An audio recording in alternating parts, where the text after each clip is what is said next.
ঘরের অন্ধকারে জ্বলে উঠছে সোনালি আলো। কি এই গ্লোয়িং ওয়াটার রহস্য? ঝলমলে হলুদ পানির একটি চমকপ্রদ ট্রেন্ড এখন রীতিমতো ভাইরাল। ঘরের ফোনের ফ্ল্যাশ লাইট, এক গ্লাস পানি আর এক চিমটি হলুদ মিশিয়ে সৃষ্টি হচ্ছে এক অপূর্ব দীপ্তিময় দৃশ্য, যা দেখে মোহিত হয়ে পড়ছে শিশুদের সঙ্গে বড়রাও। টারমারিক গ্লো, কি এই গ্লোয়িং ওয়াটার ট্রেন্ড? এই ট্রেন্ডটির সূচনা হয়েছে টিকটক থেকে, কিন্তু এখন তা ছড়িয়ে পড়েছে ইনস্টাগ্রাম, ফেসবুক, ইউটিউব, হোয়াটসঅ্যাপ সহ নানা মাধ্যমে।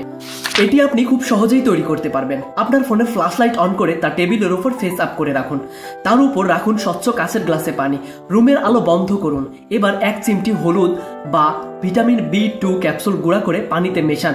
ব্যাস, গ্লাসের ভেতর সোনালী আলোয় ঝলমলে হয়ে উঠবে পানি। 4 বছর বা তার ঊর্ধ্বের বয়সী শিশুদের জন্য এটা হতে পারে বৈজ্ঞানিক কৌতূহল জাগানোর একটি উপায়। আলো ও রং বোঝার শিক্ষামূলক খেলা, স্ক্রিন মুক্ত বিনোদন, পর্যবেক্ষণ ও বিশ্লেষণ ক্ষমতা বৃদ্ধির উপায়। এই ট্রেন্ড আবার প্রমাণ করলো সব আনন্দের জন্য প্রযুক্তির দরকার হয় না। ঘরে থাকা সাধারণ উপকরণই হয়ে উঠতে পারে আনন্দ আর আবিষ্কারের উৎস। আপনিও চাইলে আজ রাতেই চেষ্টা করে দেখতে পারেন এই টারমারিক গ্লো। আর যদি আপনার ছোট্ট সন্তান হেসে ওঠে আনন্দে, তাহলে ভিডিও করে রাখুন এবং সামাজিক যোগাযোগ মাধ্যমে ছেড়ে ভাইরাল হন।